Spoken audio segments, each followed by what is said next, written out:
My name is Ron LeBlanc, and I'm an international gem hunter. My partner Diane and I explore the world looking for gemstones, and this is the story.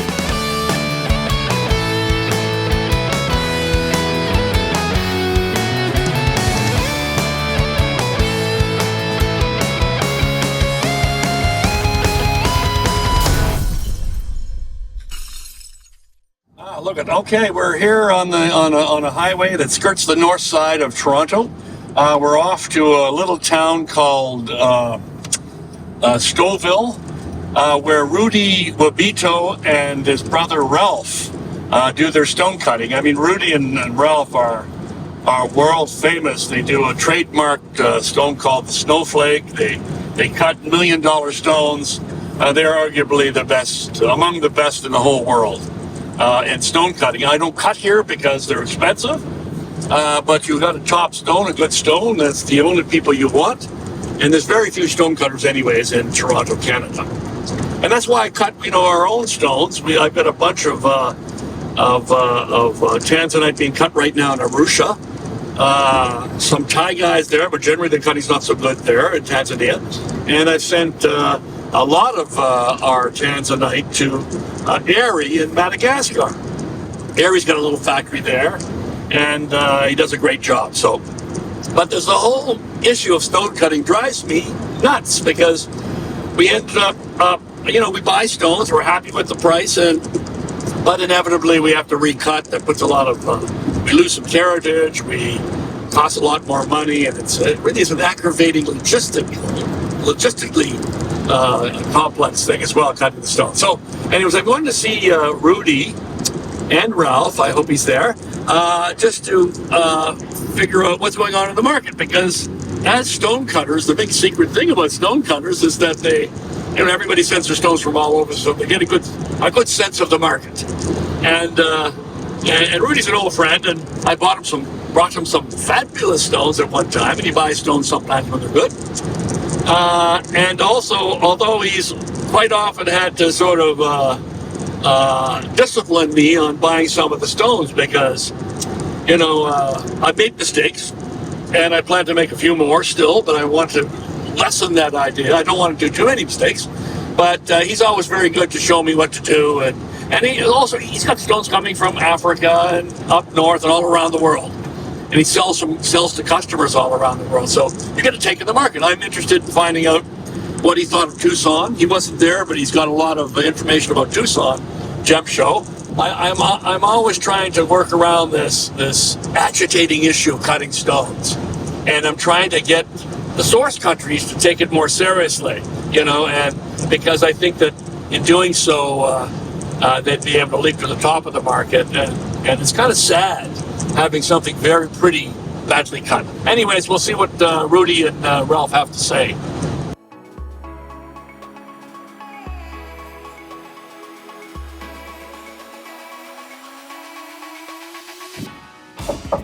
Hello there. God, he's skinny. Rudi, for God's sake, look how skinny you are, man. Yeah. Nice to see you, man. Yeah. How are you? Like your hair. Yeah, I'm good. I can learn from you. Yeah. Yeah, I cut mine off at one time. Hey, look at the bro here. How are you, man? Okay, how are you? God, nice to see you. Good to see you too. It's nice to see you, my friend. I'm never too sure if everybody's here. The sister? No, she's not here. There you go. She's not here. Yeah. Well, welcome, guys. So this is Ralph, and you got Rudi, the Wobito brothers, the fabled Wobito brothers. Okay, I'm with Rudi Wobito. And Rudi Wobito and his brother Ralph, they are arguably some of the best cutters in the world, maybe the best cutters in the world. Rudi and Ralph, they've got a fantastic stone. They've got and that stone is the snowflake. The snowflake. I love that snowflake. That's a stone that it's a patented cut that we do. It's patented, eh? And I think Ralph, what year was it? 1994 or something? It feels like to me. I don't know. A long time ago. Yeah. But yeah, we cut this stone and we sell it all over the world. Sold on cruise ships, on shopping channels, And we've been very successful with it. What if I go cut that stone? Every time someone cuts a snowflake, you have to give them permission, right? Exactly. Yeah. And anybody cuts it, a few shekels come your way. If you. Yeah, because there are some other people that do cut them, and they pay us a royalty. Yeah. So, oh, that's fantastic. Yeah. So this is he's famous for that. And by the way, these guys have done so many awards. I mean, you're cutting some really, really fantastic stones, eh? Absolutely. We cut very beautiful Paraíba stones. Oh, fantastic. What are they worth, if I could say? Around. A lot of money, like hundreds of thousands of dollars. Wow. A carat? No. Do they ever get that high? Yes, some of them do. We did at one point cut one stone, which was from Brazil. It was supposed to be the finest Paraíba on the planet. Yeah. And I think they valued that stone at about $1 million. It weighed 5 carats. Oh my God! Oh my! 5 carats! Holy shit! Unbelievable. So, anyways, me and you always talk a couple of things. Always about cutting, because of course I brought Rudy some bad stuff, some uncuttable stuff, and he's sending me back today with some bad. Deep green stuff I got from Pakistan, big green crystals, too dark. They can't, Anyway, so Rudy's always teaching me and disciplining me on buying rough. It's a very, very tricky thing to do. It is. But in between buying the rough and the end stone, what ends up happening, as you know, whenever you're buying this cut stones from in Africa or there's no cutters there to speak of. It's a little general. And you're always buying fat belly, flat stones, all those complications with cutting. Exactly, but at least you can see the material then. Yeah, that's true. You can see the color and so on, and you can calculate how much the loss is going to be when you recut the stone. That's a good point. And I think it's, from what we've been doing over the years, generally it's 15 to 20% is what the weight loss is. But that's a lot. Yeah. Let's say if you didn't know that, you're buying all this stuff. It's a pretty stone, but fat, and you can't find, you can never find, you need a designer if you got an odd stone too, That's right. But what we do is you're turning a stone which is kind of not really sellable into a saleable stone, or at least one that you can sell very quickly. Yeah. So that's who the hell could afford to get you to cut it? That's the trouble. So you got to cut it. You can't cut it here because you're in North America, North American costs and all the other stuff. Plus you're the top of the thing. But you can't cut a semi-precious stone here. Not really. No. Not really, unless it's a So we only really recut very fine stones. Yeah, exactly. But what does the other people do? The humans. We got to get it cut somewhere else. There are a lot of good cutting factories in the world. Yeah, in the world. Yeah, in the world. But not in North America. No, not in Europe. No, I mean there's some good cutting factories in Europe, but they're all too expensive. Yeah, exactly. So you can't cut. The cost of cutting is sometimes higher than the value of the stone. Yeah, exactly.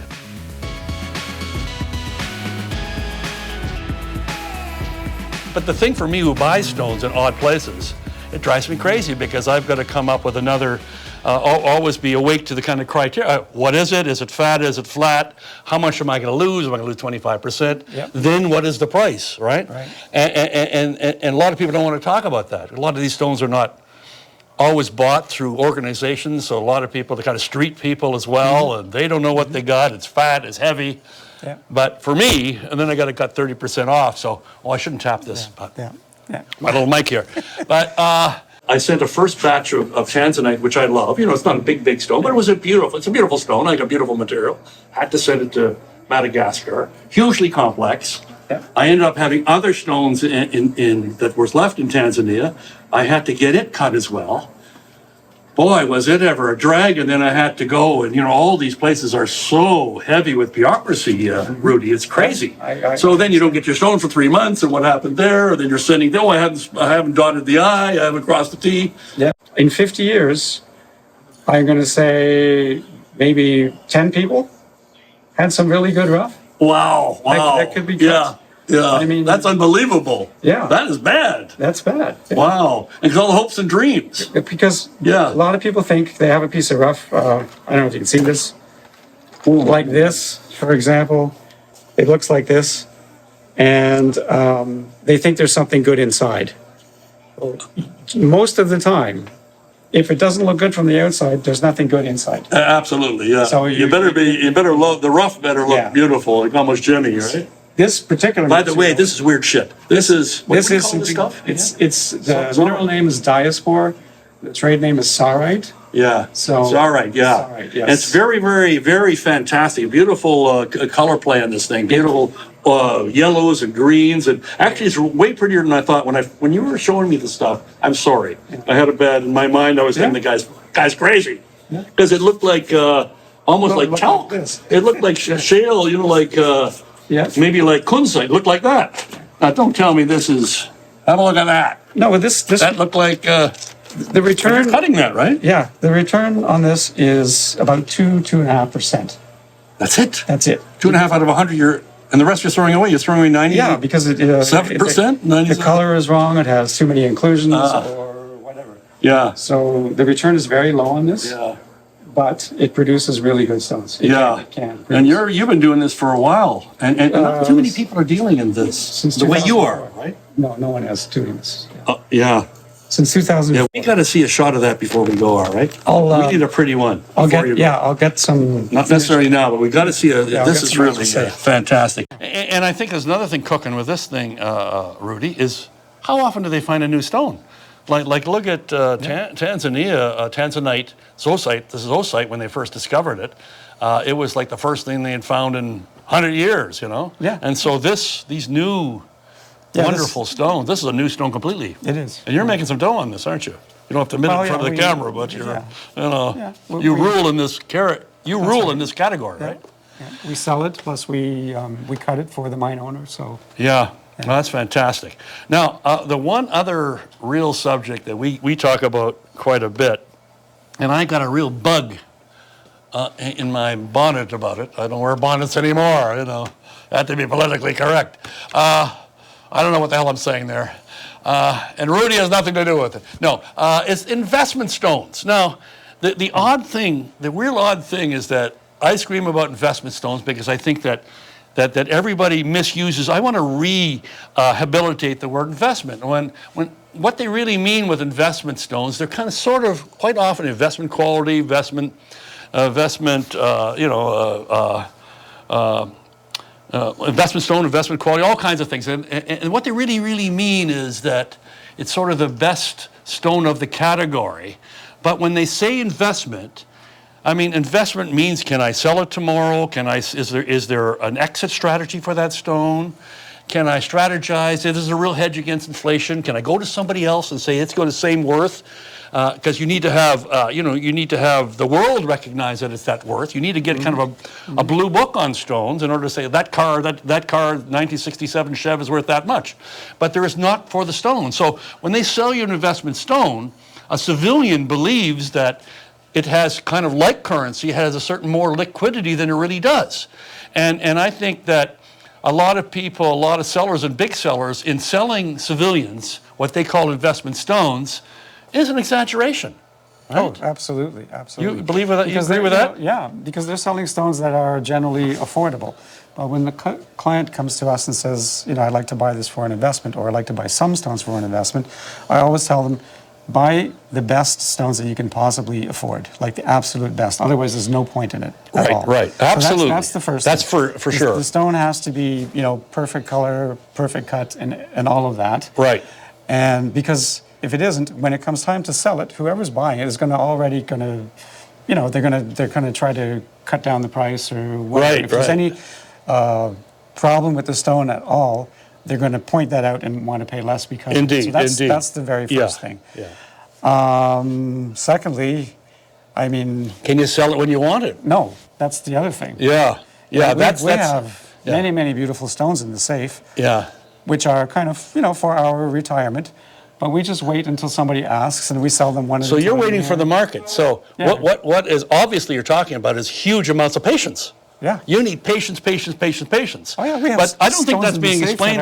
That we've had for. Yeah, and I don't years. think it's being explained to the civilian. No, so let's say you got a fantastic. Anybody gets a fantastic stone as it's an investment stone, but you couldn't say to them, "Come back in 6 months or a year or 2 years, and I'll give you a profit." Right.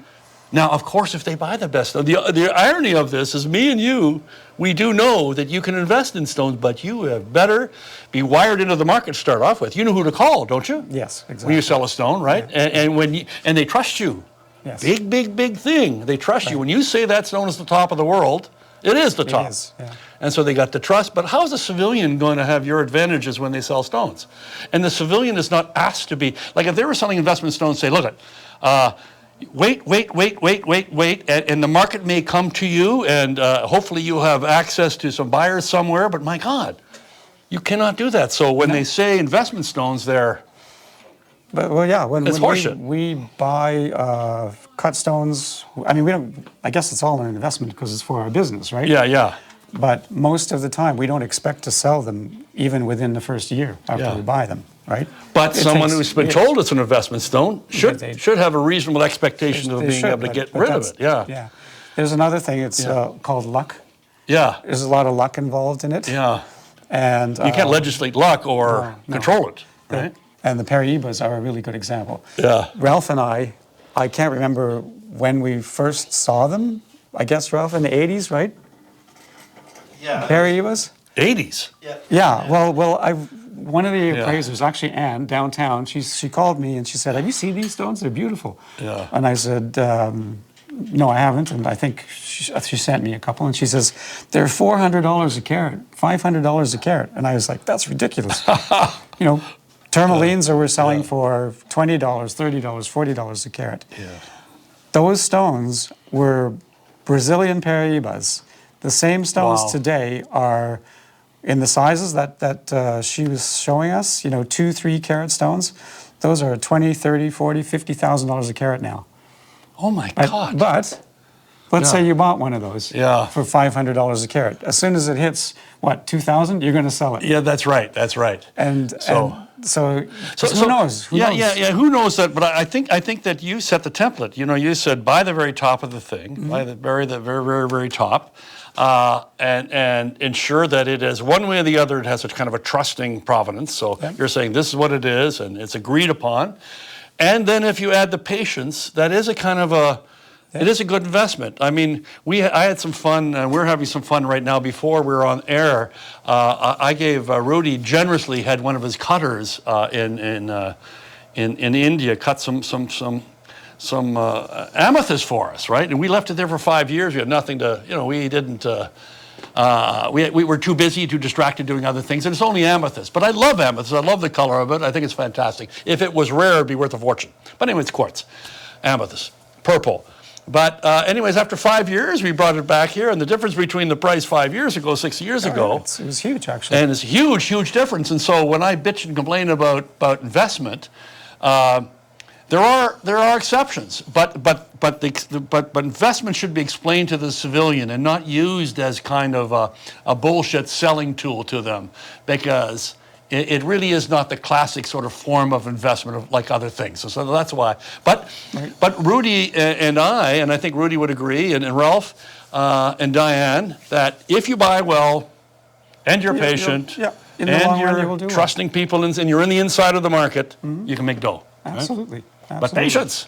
Yeah. And not everybody has it. They need the dollar next week, and like you were saying, you sell it quick, and so that's one thing. So that's an interesting thing. So even if sometimes you don't make a profit, it is something, it's almost a place where you can store money. It's portable wealth. Yeah. Right? Well, that's a big thing. Yeah. It's wearable wealth. And wearable, yes. You can enjoy it. Enjoy it while you're, Right? So it can be a very good thing. But you have to understand that. As you said, it can take a long time. And you have to understand that there's more people buying. Like when I was in, I can't tell you the price, but when I was in Tanzania for some reason, and I've been in a few of these places where near the source, God, those prices are going up and down. Right now, they're really, really good. Mm-hmm. But I know, and I'm reading things, the Chinese are rediscovering it or think of it as a good option from sapphire or something. Yep. And I just know that, the people are coming for it. And I think it is going to go up, although with Tanzanite, it starts very high, so you never get a 4 times profit,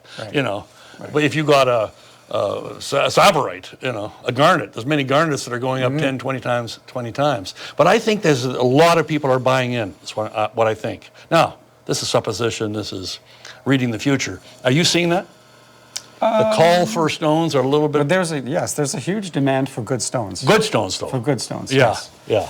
Yeah. What I heard this year about the Tucson show, there were not a lot of stones that you could buy, because they were good stones, but they were all on the high side as far as price goes. Right. So a lot of the buyers, unless they're really serious, they weren't able to buy stones. Wow. Any new sources? Well, you got this Not really. Yeah, they're stuff. But here's what I'm asking. Ninja, that ninja stuff, spinel out of Burma.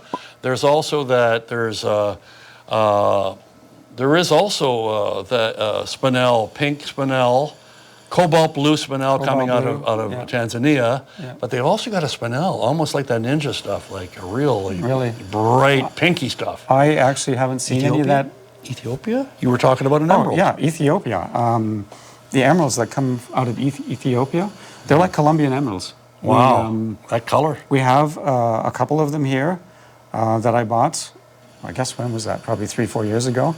Yeah. And we're trying to buy more all the time, but it's really difficult to get. Oh, is that right? Tricky. Yeah, but there's no big, and that's another thing everybody has to understand.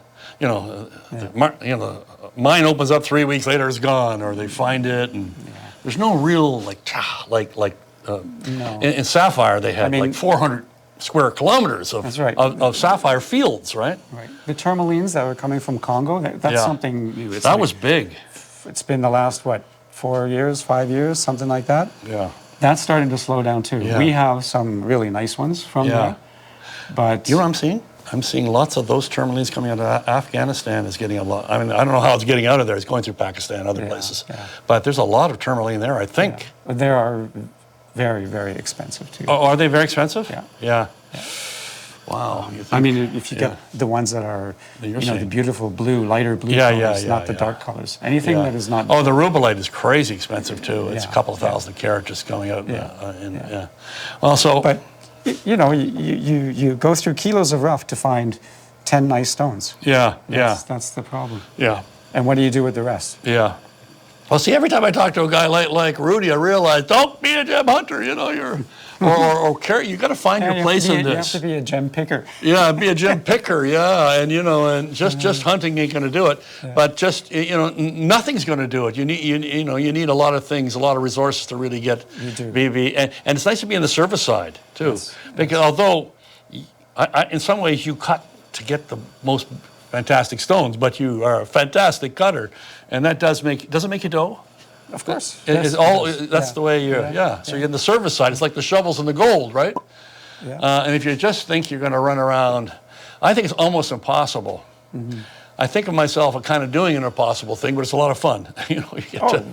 Absolutely. As I it's said, a nice thing to hang around. We've been cutting stones for more than 50 years. Yeah. And it is fun. Like every day, it's fun. And we meet all kinds of interesting people from all over the world. And I'll try to get more interesting. I'll see you later. I'll work on it. But you're right. Yeah. The whole world comes through, right? Yes, it does. Yeah. So that makes it. Just very quickly, you came. Your father, your grandfather was in Eder Oberstein, the famous cutting. I was place. Born there too. In Eder Oberstein. Wow. And Eder Oberstein. You guys would know that. That's the cutting center of Europe. Eder Oberstein. Eder Oberstein. Sorry about the. Anyway, so Ralph and I are third generation. Cutters, my father and my grandfather. Oh, fantastic! Cut stones. Yeah. Well, that's a beautiful heritage. Yeah. That's beautiful. You got some providence there. But it's a great thing. Dealing in beauty is fantastic. Does it still bewitch you, the beauty thing? You see a stone, you go, ah! Well, it's funny. Ralph cuts a stone. He finishes it. When it's finished, it goes into methyl hydrate to dissolve the wax from the dove sticks and so forth. And you're waiting there all the time. I'm hovering. I want to see it. And he's always, go away. Yeah, it's fantastic. All right, well, I think that's good, Don. You got a few questions you want to... I'll step out. So, Rudy, I have some questions because I'm always more interested in sort of the fashion, the trends, the jewelry. Do you see any new trends now that maybe were different 5-10 years ago? Are gems sort of something that jewelry trends change, cuts change, colors change? Do you see fluctuations? They absolutely, definitely change, but it always rotates. See, right now, I think briolets are all of a sudden in fashion again, where they weren't in fashion 5 years ago. So people are cutting briolets. The other things that are in fashion are, I guess you would call them almost fantasy cuts. Right. Montana sapphires right now are hugely popular, whereas 10 years ago, nobody wanted them. So Right. those kinds of things happen, and it comes and goes. And I don't know, every year there's always a color that's important. right, yes. I'm not sure what it is there. I think it might be green or something. So all green stones are... There's a lot of green in fashion too. Yeah. Right now. Yeah. So green stones are popular again. you know? Right. Emerald is another one that's made a huge gain. Again, 10 years ago, emeralds were nobody, you didn't really want them. Right. But it always kind of rotates. Things that were... Yeah, I just want to ask you guys into the mic. What about stones like pink and orange stones, things like that? Like no one should really ever, and cuts people should not buy. You shouldn't buy an orange heart, for instance. I'm going away.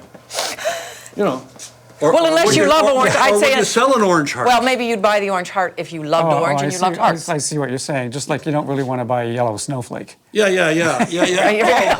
I'll see you later. No, but I'm just wondering about that because you can make a real mistake. You get a bunch of, you get a bunch of drops or like orange. It's hard to sell orange. Yeah, orange is a difficult I color. always sell one heart, but 1 out of 100, there's always some fool who's going to buy a heart, right? But Right. you wouldn't want. The thing about orange, there's different shades of orange. If you put a little pink in with that orange, like if sort of a more peachy, then you get to the Padparacho colors. Right. Those are beautiful colors. And those things, of course, sell at a premium. So color is really important. Now, one of my favorite things, I like big stones because I like cocktail rings. Are you finding that it changes? People want small stones, big stones, or people wearing more cocktail rings now as opposed to dainty jewelry? Yes, I mean, definitely. From, I'm going to say 30 years ago, the average stone that we cut for the jewelry trade was a small stone, like a 1-carat sapphire or an emerald or this or that. And that was normal. Nowadays, if we see a 1-carat stone, it's like it's dinky. We can't even really see it. Right. So most of the stones that we cut, and most of the stones that are sold, I would say, are probably in the 3 to 10 carat range, And then, of course, there's some really big ones that are very special stones. But, Right, and that... But yeah, cocktail Go ahead. rings. Sorry, I had to sneak in here. I'm not really trying to get the light, but what is? Of course, I know my light. Here we go. But no, I was wondering about all those garnets are coming back, like simple things, champagne garnets, simple things, those cheap stones. Well, maybe because you can get them But they're bigger. not cheap that Because you're not much going to get a anymore. huge ruby or sapphire to wear in a cocktail ring, the average person. yeah. Satellite no, or no, all those, well, but I'm talking about well, something that's champagne. exactly. So Yeah. those are all Garnets. beautiful stones. It doesn't have to be ruby, sapphire, and emerald, right? They're still beautiful stones, and they're still rare. I just wanted to tell you about this stone. This stone weighs 64 carats approximately. Oh boy! And as I said before, we've been cutting these stones since 2004. And in that time, That's about 9 years. no, 19. All right, that wasn't good math. Okay. Anyway, 19. in that time, I think we probably have cut maybe 8 or 9 stones that are this big or bigger. That's it. Wow. And we have access to all of the rough that comes out of the mine. Yeah, and all of the rough. So that's how rare it is. That's how rare it is. So, And thereby the price, not That's just why for the price. fun, a round per carat would you give that out? well, yeah. Couple of grand a carat? Yeah, at Is it least. that much? At least. At least two. At least Oh my 2,000. God! And it weighs 64 carats. Ah, Yeah. Diane. And you see why. It is extremely rare. Actually. Yeah, it's fantastic, and it shows you the rarity, quality, the rarity about gems. So that stone is $120,000? Yeah. Woo, 120 grand. Step away. Yeah, don't want to drop it. Yeah, I don't. And notice he's not giving it to me. He knows I'm a little bit Mr. Magoo. And I am too. Yeah.